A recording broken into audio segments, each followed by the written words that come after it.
ಮಾನ್ಯ ಹೊರಟ್ಟಿ ಸಾಹೇಬ್ರವರ ನಮ್ಮ ಮೇಲ್ಮನೆಯ ಚೇರ್ಮನ್ ಆಗಿರತಕ್ಕಂಥ ಹೊರಟ್ಟಿಯವರ ರಾಜೀನಾಮವನ್ನು ಪಡ್ಕೊಳ್ಳೋದಾಗಿದ್ದರೆ ಯಾವುದು ಒಂದು ನಿಯಮಗಳನ್ನು ಪಾಲನೆ ಮಾಡಬೇಕಾಯಿತು.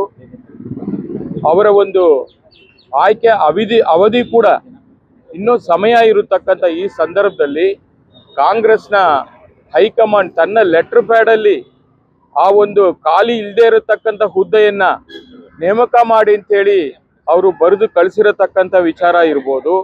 ಮತ್ತು ಅವರು 14ನೇ ತಾರೀಕು ಸದನದಲ್ಲಿ ನಾನು ಮಾತನಾಡಿ ಅಲ್ಲಿ ನಾನು ಅವಶ್ಯಕತೆ ಬಿದ್ದರೆ ರಾಜೀನಾಮೆ ಕೊಡ್ತೀನಿ ಅಂತ ಹೇಳಿ ಅವರು ಸ್ಟೇಟ್ಮೆಂಟ್ನ ಮಾಡಿದ ಮೇಲೂ ಕೂಡ 7ನೇ ತಾರೀಕು ಅವರ ಚಾಂಬರ್ಗೆ ವಿಧಾನ ಪರಿಷತ್ನ ಸಭಾಪತಿ ಚಾಂಬರ್ಗೆ ಹೋಗಿ ಕಾಂಗ್ರೆಸ್ನ ಒಂದಷ್ಟು ಮುಖಂಡರುಗಳು ಶಾಸಕರು ಎಲ್ಲರೂ ಕೂಡ ಹೋಗಿ ಅಲ್ಲಿ ದಬ್ಬಾಳಿಕೆ ಮಾಡಿ ಆ ಬಾಕ್ಲನ್ನ ಬಂದ್ ಮಾಡಿ ಅವರಿಗೆ ಒತ್ತಾಯಪೂರ್ವಕವಾಗಿ ಬೆದರಿಕೆ ಹಾಕಿ ಸಹಿಯನ್ನ ಮಾಡಿಸ್ಕೊಂಡಿರತಕ್ಕಂಥದ್ದನ್ನ ಇವತ್ತು ನಮ್ಮ ಮಾನ್ಯ ರಾಜ್ಯಪಾಲರ ಗಮನಕ್ಕೆ ತಂದಿದ್ದೀವಿ. JDS ಮತ್ತು BJP ಇಬ್ಬರು ಕೂಡ ಜಂಟಿಯಾಗಿ ಮಾನ್ಯ ವಿರೋಧ ಪಕ್ಷ ನಾಯಕರಾದಂಥ ನಾರಾಯಣಸ್ವಾಮಿ ಅವರ ನೇತೃತ್ವದಲ್ಲಿ ಆ ದೂರನ್ನು ಕೊಟ್ಟಿದ್ದೀವಿ.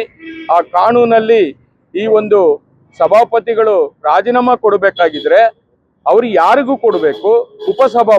ಉಪಸಭಾಪತಿನೂ ಇಲ್ದಿರೋ ಸಂದರ್ಭದಲ್ಲಿ ಅವ್ರು ಯಾರು ಕೊಡಬೇಕು? ಅವ್ರು ಯಾರು ಅದನ್ನ ಅಕ್ಸೆಪ್ಟ್ ಮಾಡಬೇಕು ಅನ್ನೋದು ಕೂಡ ಕೇಳುವುದು. ಕಾನೂನಲ್ಲಿ ಯಾವ ತರ ಒಂದು ತೊಡಕಿದೆ, ಅದು ಹೆಂಗ್ ಮಾಡಬೇಕು ಅನ್ನೋದು ಕೂಡ ಇವತ್ತು ರಾಜ್ಯಪಾಲರು ಅದನ್ನ ಚರ್ಚೆ ಮಾಡ್ತಾ ಇದ್ರು.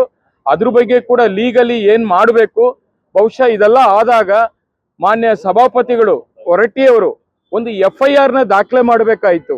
ಆ FIR ನ ಕೂಡ ಅವರು ಯಾಕೆ ದಾಖಲೆ ಮಾಡಿದಾರಾ ಇಲ್ವಾ, ಮುಂದಕ್ಕೆ ಯಾವ ತರ ಕಾನೂನು ಹೋರಾಟ ಮಾಡಬೇಕು ಅನ್ನೋದ್ರ ಬಗ್ಗೆ ಚಿಂತೆ ಮಾಡಿ ಅದರ ಬಗ್ಗೆ ತನಿಖೆ ಮಾಡಿ ಅದಕ್ಕೆ ಏನಿದೆಯೋ ಅದನ್ನ ಮುಂದಕ್ಕೆ ಹೋಗ್ಬೇಕು ಅಂತ ಹೇಳಿ ಮಾನ್ಯ ರಾಜ್ಯಪಾಲರಲ್ಲಿ ನಾವು ಮನವಿ ಮಾಡಿದೀವಿ.